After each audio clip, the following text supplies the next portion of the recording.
네, 우리 시간이 되었으므로 기도하심으로 수요예배를 시작하도록 하겠습니다. 우리 창조 되시는 전능하신 아버지 하나님, 지난 3일 동안도 주의 말씀으로 또 크신 사랑으로 지켜주시고 이 시간 예배 가운데 부르셨사오니 하나님을 온전히 찬양하며 또 말씀 들을 때에 또 주의 음성 들을 때에 또 믿음으로 나아가는 저희들 되게 하여 주시옵소서. 예배의 시종을 주님께 온전히 맡겨드리며 예수님의 이름으로 기도드립니다. 아멘. 우리 함께 나는 하나님을 예배하는 예배자입니다. 우리를 예배자로 부르시는 하나님 앞에 우리 함께 감사함으로 고백하며 나아가도록 하겠습니다.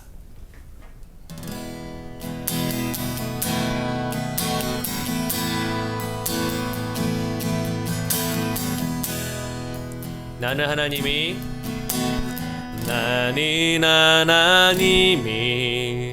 예배하는 예배자입니다.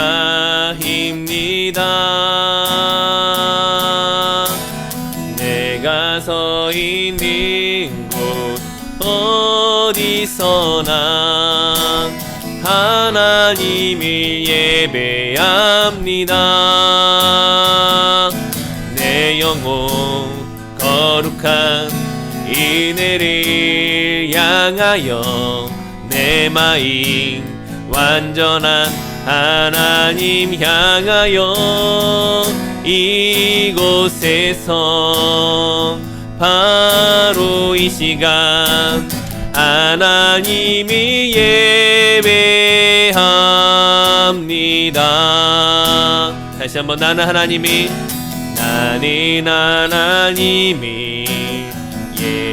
예배하는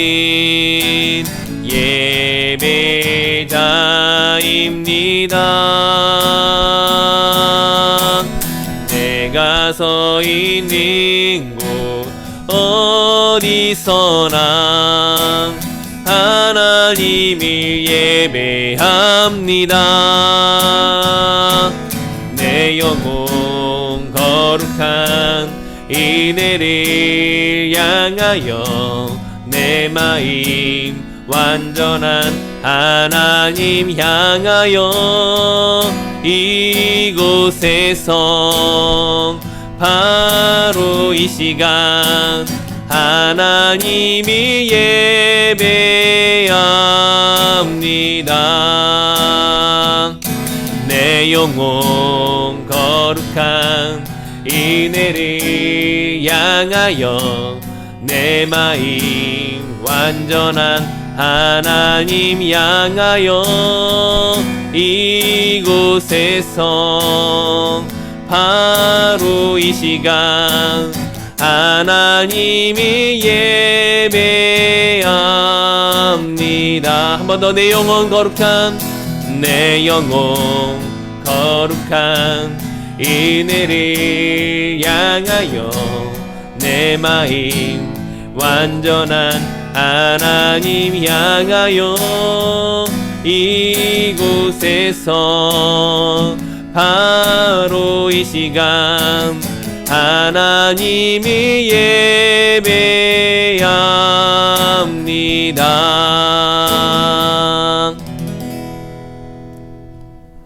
우리 이어서 주의 음성을 내가 들으니 사랑하는 말일세 주의 십자가 앞에 그 보혈 의지하며 함께 나가도록 하겠습니다.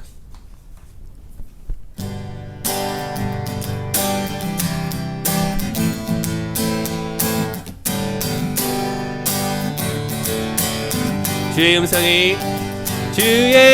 음성을 내가 들으니 사랑하는 말일세 믿는 마음으로 주의 가오니 나를 영접하소서. 내가 매일 십자가 앞에 더 가까이 가오니 그새 주의 흘린 몸의 피로써 나를 정케 하소서. 주여 넓으신 은혜 베푸사 나를 받아주시고 나의 품은 뜻 나의 비밀 뜻 주의 뜻같이 되게 하여 주소서. 내가 매일 십자가 앞에 더 가까이 가오니 기세주의 흘린 몸의 피로써 나를 정케 하소서. 우리 구주의 넓은 사랑을 측량할 자 없으며 주가 주시는 참된 기쁨도 헤아릴 수 없도다. 내가 매일 십자가 앞에 더 가까이 가오니 기세주의 흘린 몸의 피로써 나를 정케 하소서. 내가 매일 십자가 앞에 더 가까이 가오니 기세주의 흘린 몸의 피로써 나를 정케 하소서. 내가 매일 십자가 앞에 더 가까이 가오니 기세주의 흘린 몸의 피로써 나를 정케 하소서.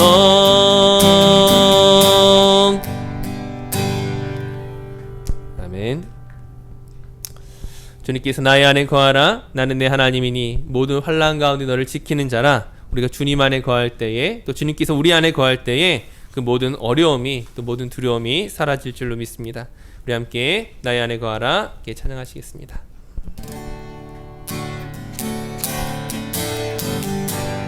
나의 안에 거하라. 나의 안에 거하라. 나는 내 하나님이니 모든 환난 가운데 너를 지키는 자라. 두려워하지 말라. 내가 널 도와주리니 놀라지 말라. 내 손 잡아주리라. 다시 한번 나의 안에 거하라. 나의 안에 거하라. 나는 내 하나님이니 모든 환난 가운데 너를 지키는 자라. 두려워하지 말라. 내가 널 도와주리니 놀라지 말라. 내 손 잡아주리라. 내가 너를 지명하여 불렀나니 너는 내 것이라. 내 것이라.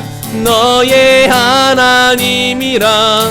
내가 너를 보배롭고 존귀하게 여기노라. 너를 사랑하는 내 여호와라. 다시 한번 나의 안에 거하라. 나는 내 하나님이니 모든 환난 가운데 너를 지키는 자라. 두려워하지 말라. 내가 널 도와주리니 놀라지 말라. 놀라지 말라. 내 손 잡아주리라. 내가 너를 지명하여 불렀나니 너는 내 것이라.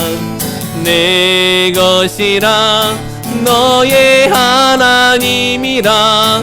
내가 너를 보배롭고 존귀하게 여기노라. 너를 사랑하는 내 여호와라.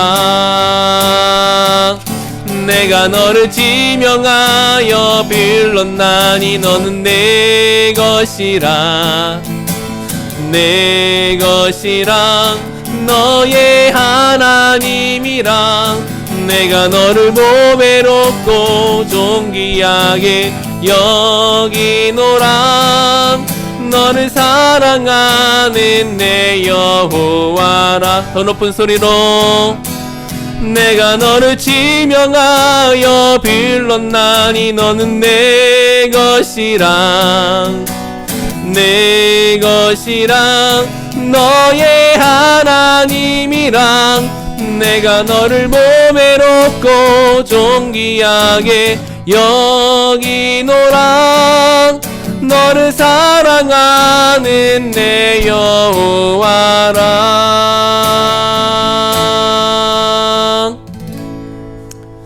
우리 함께 예배를 위해 기도하도록 하겠습니다. 우리가 주님 안에 거할 때에 또 주님이 내 안에 거하실 때에 우리 안에 그 어떤 것도 두렵게 할 수 없음을 믿습니다.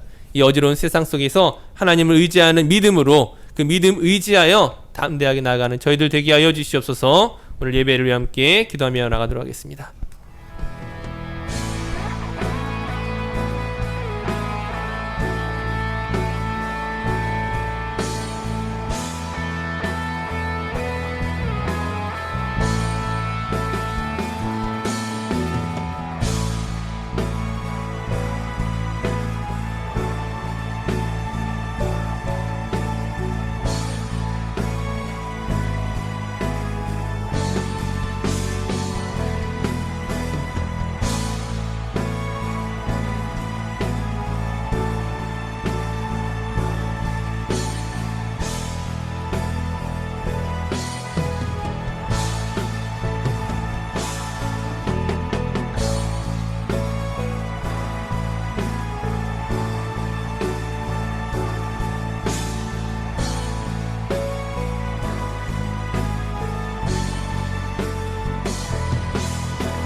영광 가운데 계신 하나님의 이름을 높이 올려드립니다.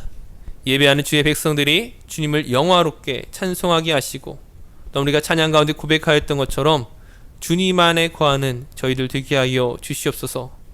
주님을 높이 올려드리는 그 찬양하는 마음 속에 기쁨이 가득한 것처럼 오늘 선포되는 말씀과 또 우리의 기도와 간구 속에 주의 은혜와 기쁨이 넘치게 하여 주시옵소서. 시간 지난 3일 동안을 다시 한번 돌아보며 저희들의 죄악과 그 악함을 회개합니다. 겉으로 드러나지 않았지만 혹 우리의 마음 가운데 품은 죄악이 있다면, 마음으로 하나님 앞에 범죄한 것들이 있다면 주여 용서하여 주시옵소서. 주님 앞에 순종하지 아니하고 또한 주님을 소망한다고 말하면서도 주님에 대한 목마름을 잃어버리지 않았는지 돌아보게 하여 주시옵소서. 은혜가 크신 아버지 하나님, 지난 6일 튀르키예에서 강진으로 인해 사망이 8,000명이 넘었을 정도로 큰 피해를 당하였습니다. 이 시간 튀르키예 국민의 눈물을 닦아주시고 모든 피해 복구 작업이 순조롭게 진행될 수 있도록 주여 인도하여 주시옵소서. 또한 그 모든 복구를 돕는 선교사님들과 또 모든 교회 성도들에게 힘주시고 또한 위로하여 주시옵소서. 교회를 사랑하시는 하나님, 주님의 피로 세워진 우리 히스교회에 하나님의 영광이 나타나게 하시고 말씀이 풍성하게 하시고 사랑이 넘치는 교회 되도록 인도하여 주시옵소서. 이 시간 말씀을 전하시는 전사님에게 성령의 은혜를 더하여 주시고 말씀을 듣는 우리 모두 온전한 마음으로 말씀을 받게 하여 주시옵소서. 우리의 정성 어린 기도를 드릴 수 있도록 성령께서 우리 마음을 주관하여 주시고 이 예배를 통하여 홀로 하나님 영광 받아 주시옵소서. 이 모든 것 감사드리며 우리 구주 예수님의 이름으로 기도드립니다. 아멘. 오늘 말씀은 마태복음 10장 1절에서 15절까지 말씀입니다. 마태복음 10장 1절에서 15절까지 말씀입니다. 우리 한 절씩 교독하여 읽으시고 마지막 15절은 한 목소리로 봉독하도록 하겠습니다. 예수께서 그의 12제자를 부르사 더러운 귀신을 쫓아내며 모든 병과 모든 약한 것을 고치는 권능을 주시니라. 12사도의 이름은 이러하니 베드로라 하는 시몬을 비롯하여 그의 형제 안드레와 세베대의 아들 야고보와 그의 형제 요한, 빌립과 바돌로메, 도마와 세리마테, 알페오의 아들 야고보와 다데오, 바나닌 시몬 및 가룟 유다 곧 예수를 판 자라. 예수께서 이 12를 내보내시며 명하여 이르시되 이방인의 길로도 가지 말고 사마리아인의 고을에도 들어가지 말고 오히려 이스라엘 집에 잃어버린 양에게로 가라. 가면서 전파하여 말하되 천국이 가까이 왔다 하고 병든 자를 고치며 죽은 자를 살리며 나병 환자를 깨끗하게 하며 귀신을 쫓아내되 너희가 거저 받았으니 거저 주라. 너희 전대에 금이나 은이나 동을 가지지 말고 여행을 위하여 배낭이나 두보롯이나 신이나 지팡이를 가지지 말라. 이는 일꾼이 자기의 먹을 것 받는 것이 마땅함이라. 어떤 성이나 마을에 들어가든지 그 중에 합당한 자를 찾아내어 너희가 떠나기까지 거기서 머물라. 또 그 집에 들어가면서 평안하기를 빌라. 그 집이 이에 합당하면 너희 빈 평안이 거기 임할 것이요 만일 합당하지 아니하면 그 평안이 너희에게 돌아올 것이니라. 누구든지 너희를 영접하지도 아니하고 너희 말을 듣지도 아니하거든 그 집이나 성에서 나가 너희 발에 먼지를 떨어버리라. 함께 읽겠습니다. 내가 진실로 너희에게 이르노니 심판날에 소돔과 고모라 땅이 그 성보다 견디기 쉬우니라. 아멘. 오늘은 거저 받았으니 거저 주라 제목의 말씀으로 김순희 전사님께서 말씀 전하시겠습니다.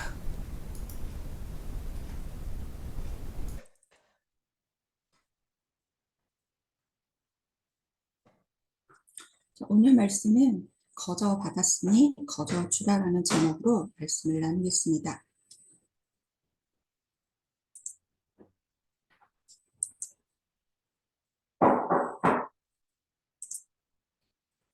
오늘 본문은 예수님의 두 번째 가르침의 앞부분입니다.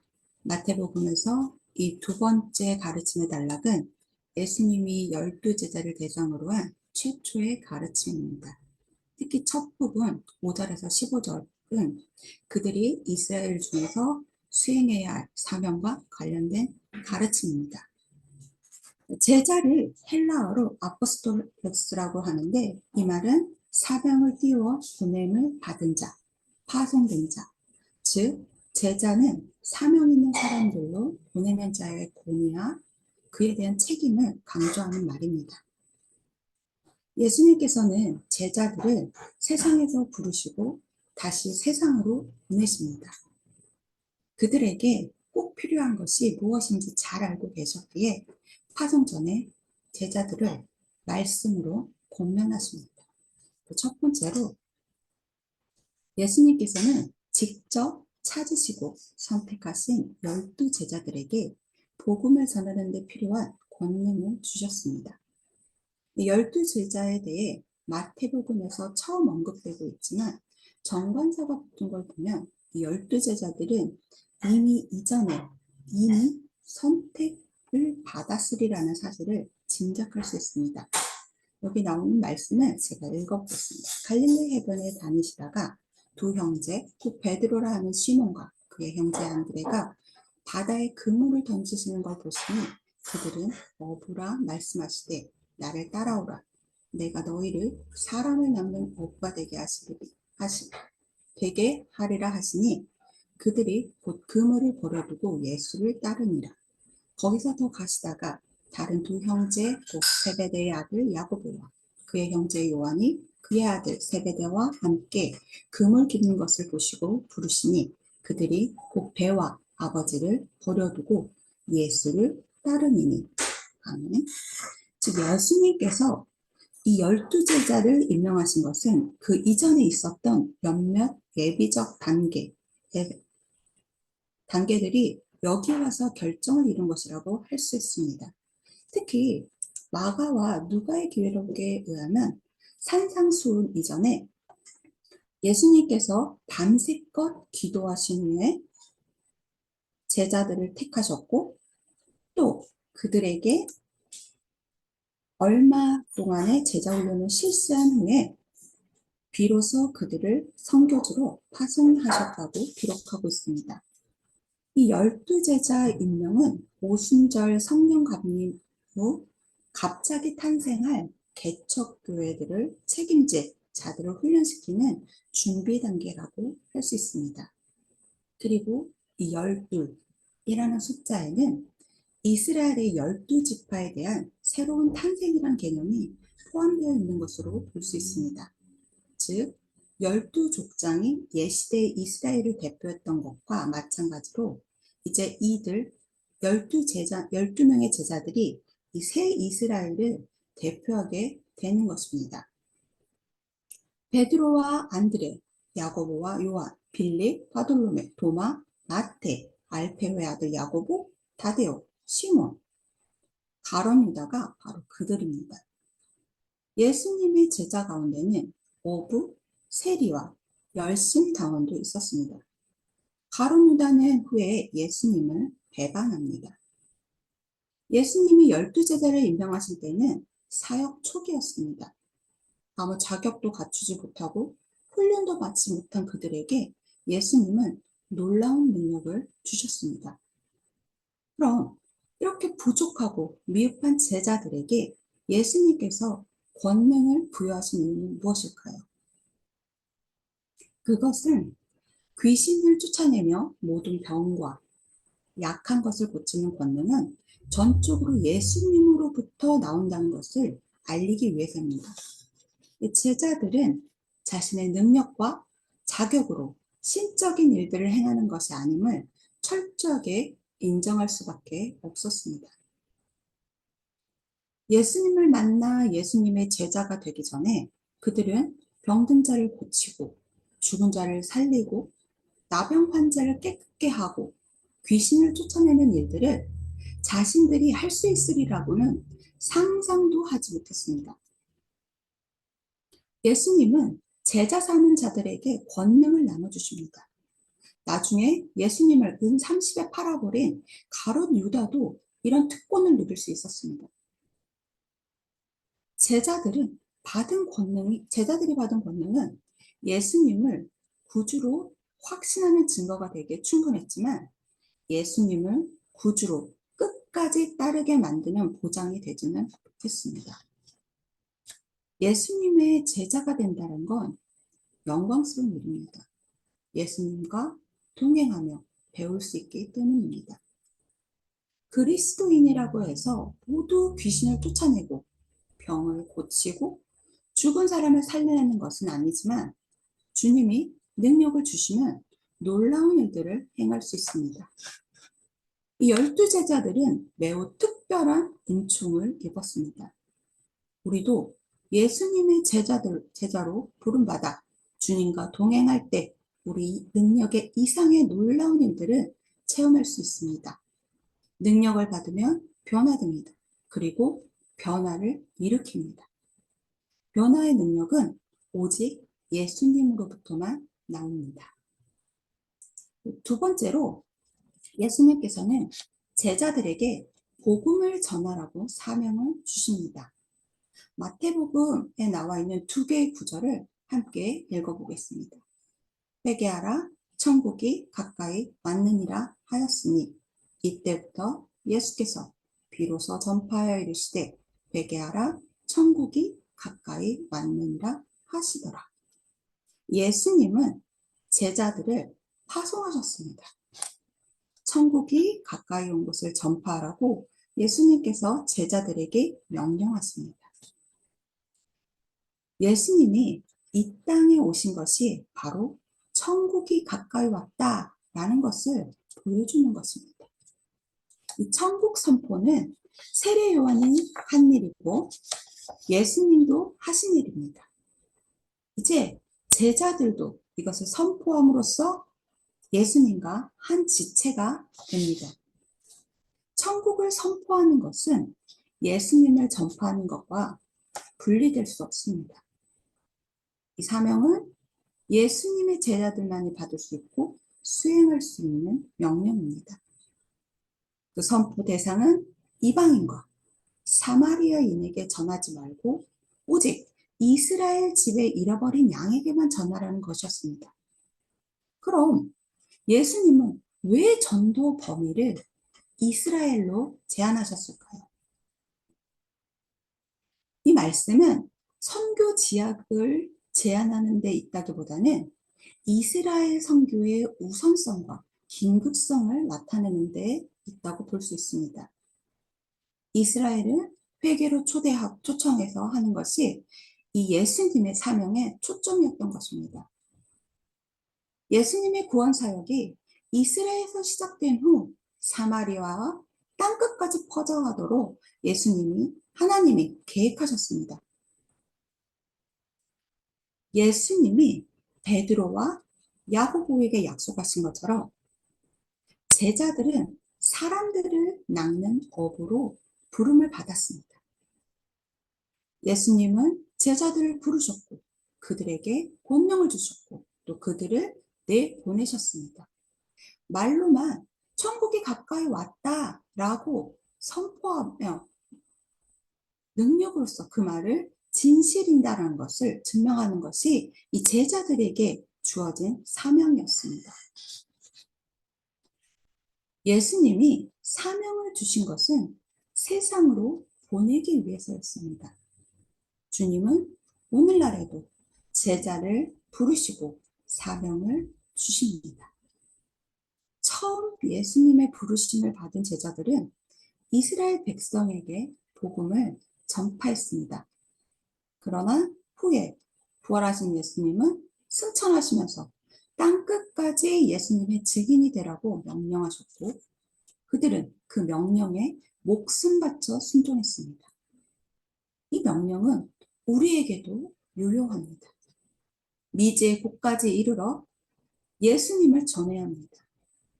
예수님의 제자와 그리스도인과 사명받은 자는 결코 분리된 개념이 아닙니다. 사명을 잊은 자는 제자로서 본분을 망각한 것이고 그리스도인의 본분을 상실한 것입니다. 하루하루 성도로서 구별된 삶을 살며 입술로 예수님을 전하는 것이 사명받는 자로서의 마땅한 일입니다. 너희가 거저 받았으니 거저 주어라. 이 말의 원뜻은 선물로 받았으니 값을 받지 말고 사랑의 마음을 주어라 라는 의미입니다. 지금 우리가 가지고 있는 모든 것은 다 사실 받은 것입니다. 우리의 존재가 하나님의 창조로 인한 것이기에 사실 본래부터 우리 것이라고 할 만한 것이 없습니다. 다 거저받았는데 받지 않은 것처럼 자랑하고 욕심 부리는 것은 죄라고 고린도전서에서 얘기를 합니다. 더구나 예수 그리스도 안에 있는 구원은 전적인 은혜이고 아무것도 지불할 것 없이 거저받은 선물입니다. 복음과 은사와 능력은 다 거저받은 것입니다. 그러니 이 거저받은 것으로 이익을 취하려는 마음은 도둑심보와 같습니다. 은혜로 시작했던 것이 직업이 되며 자기 권리를 주장하려는 자세가 나오게 됩니다. 그런 마음이 들 때마다 우리는 정신을 바짝 차려야 합니다. 하나님이 먹여주시고 입혀주십니다. 그러나 그것을 권한으로 알아 팔아먹으려 하고 주장하는 마음이 들면 스스로 자신을 쳐서 복종해야 한다고 고린도전서를 통해 말씀하고 계십니다. 세 번째로 복음을 전할 때 필요한 것을 공급해 주시겠다고 예수님은 약속하십니다. 예수님은 전도 여행을 떠나는 제자들에게 약속을 주시며 그들을 격려합니다. 예수님의 파송을 받은 자는 주머니에 금, 은, 동을 굳이 챙길 필요가 없습니다.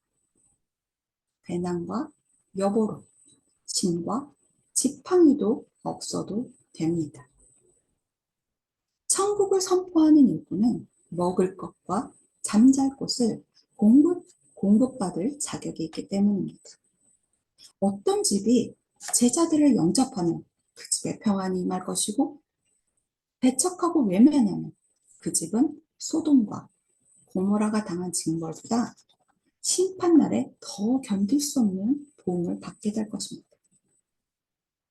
전도 사명을 받아 길을 떠나는 제자들에게 예수님은 왜 이와 같은 이런 것, 저런 것들이 준비가 필요 없다고 하셨을까요?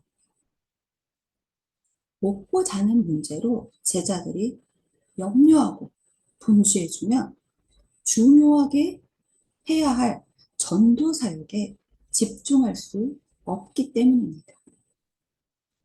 제자들이 맡은 일은 그 어떤 것보다 긴급하고 가치가 있는 일이었습니다. 예수님이 직접 명령하셨기에 제자들은 마음의 중심을 임무 수행에 맞춰야 했습니다. 주님은 전도 사명을 맡기시면서 제자의 신분을 주셨고, 그 신분에 맞는 감당한 능력도 주셨고, 또 필요한 것을 공급받으리라고 약속을 주셨습니다. 제자들은 예수님의 약속을 믿고 어디로 가든지 합당한 자를 찾아 그 집에 머무르며 본분을 다하면 되었습니다. 12절과 13절에 나오는 평안을 비는 행위는 이게 단순히 예의를 차리는 행위가 아닙니다. 일단 선포된 축복은 잠정적인 힘을 가졌습니다. 말의 효력에 대한 말씀은 성경 곳곳에 있습니다. 제자들이 평안을 기원하는 행위는 반드시 효력을 발휘합니다. 예수님은 자신의 메시지와 전도자들이 용납될 것뿐만 아니라 거부당할 것도 알고 계셨습니다. 예수님의 메시지는 사람들 사이에 분리를 야기할 것인데, 이에 대해 제자들은 결코 대충 얼버무리고 넘어가지 말고 발에 먼지를 썰어서 거부당했음을 분명하게 나타내야 한다고 말합니다. 이러한 행위는 거부를 나타내는 극적인 행위입니다. 제자들을 영접하지 않고 그 말을 듣지도 않은 자들은 심판을 면치 못할 것입니다. 예수님은 생명이므로 그 이름을 거부하는 자는 그 생명을 거부하는 거랑 마찬가지이기 때문에 그것은 곧 멸망을 자초하는 셈입니다. 예수님의 메시지를 반대한 가정과 마을은 소돔과 고모라가 당한 심판보다 더 가중한 심판을 당할 것입니다. 그 소돔과 고모라는 죄악에 관영했던 그 대표적인 도시였으며 불과 유황에 의해 완전히 파괴되었습니다. 제자들의 메시지에 반응하지 않는 자들은 회개하라는 분명한 부르심을 거부했기 때문에 그들의 죄는 더 크다고 할 수 있습니다. 예수님의 약속을 잊어버리면 용기를 잃게 됩니다. 세상으로 파송된 제자들에게 무엇이 필요한지 예수님은 다 알고 계십니다. 복음을 전파하는 자에게 필요한 것을 주시겠다고 약속하신 주님을 신뢰해야 합니다. 먹고 살 것을 다 준비한 후에 복음을 전하는 것이 아니라 복음을 전하면서 주님의 공급하심을 기다려야 합니다. 자신이 부름받았음을 알고 있지만 나중에 좀 더 벌어놓은 후에 은퇴하면 하겠노라 하염없이 그 소명을 미루고 있지는 않은지 생각해 보아야 합니다. 부르심에 순종하면 주님이 예비해 놓으신 믿음의 동역자와 사역의 후원을 만나게 해주실 것입니다. 오늘 말씀을 정리해보면 예수님은 제자들에게 권능과 사명과 약속을 주셨습니다.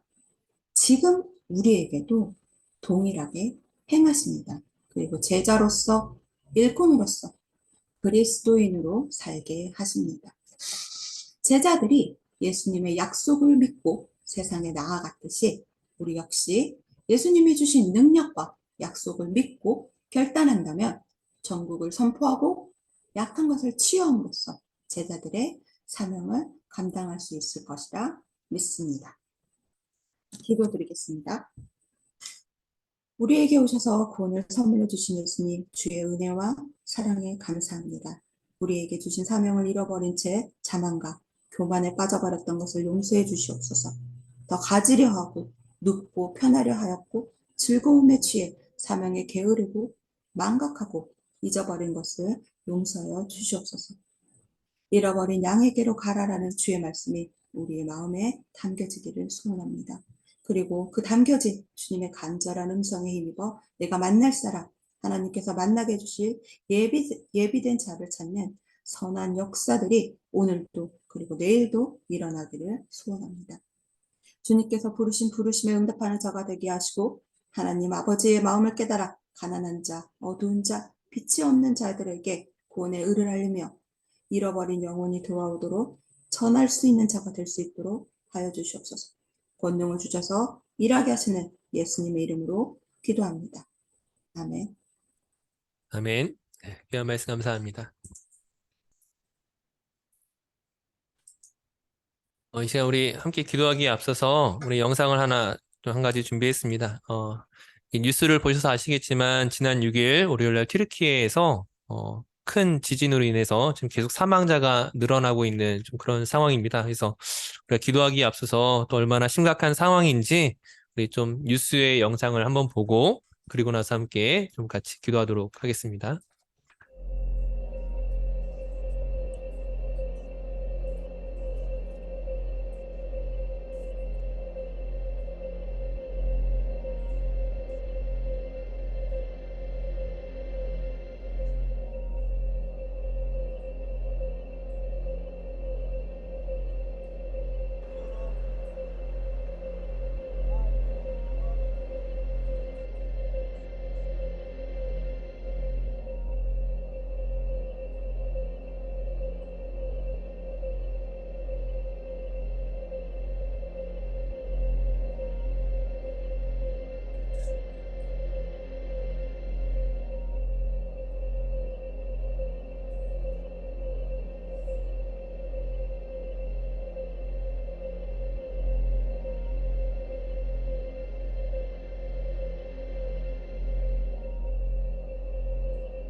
네, 우리가 좀 영상으로나마 좀 지진의 심각한 피해 상황을 우리가 좀 함께 살펴보았습니다. 하나님께서 우리를 통하여서 또 기도하게 하시고 또 기도가 쌓여서 또 복음을 전하는 그런 귀한 통로가 될 줄 믿습니다. 우리 이 시간 튀르키예를 위해서 그곳에 있는 국민들이 빨리 일어설 수 있도록 또한 선교사님과 또 모든 성도들의 그 모든 안전과 또 해야 할 그 모든 사명 가운데 하나님 은혜와 힘을 더하게 해달라고 우리 이 시간 좀 같이 함께 기도하도록 하겠습니다. 함께 기도합니다.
이 시간 우리 함께 좀 말씀을 생각하며 함께 또 이어서 기도하도록 하겠습니다.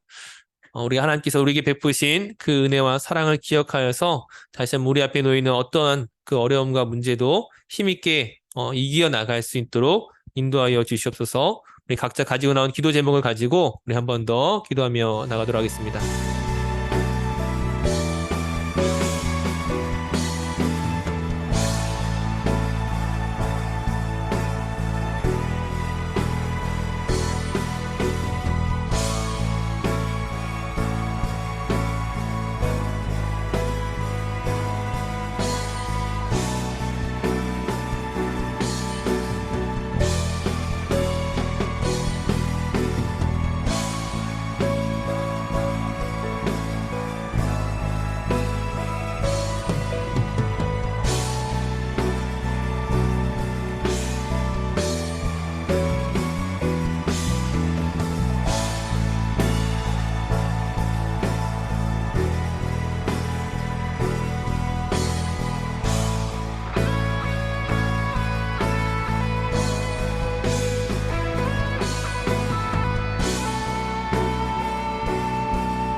참으로 크신 아버지 하나님, 이 시간 다시 한번 우리가 튀르키예를 위하여 기도합니다.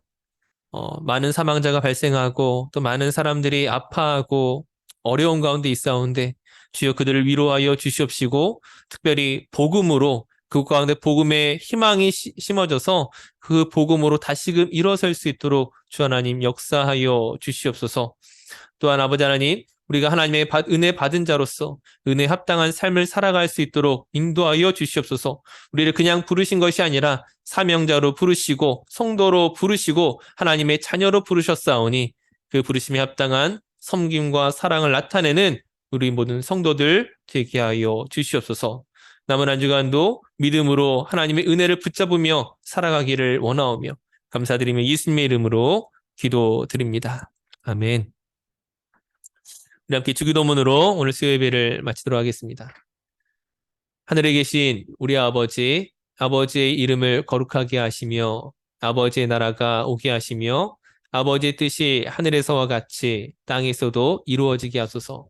오늘 우리에게 일용할 양식을 주시고 우리가 우리에게 잘못한 사람을 용서하여 준 것 같이 우리 죄를 용서하여 주시고 우리를 시험에 빠지지 않게 하시고 악에서 구하소서.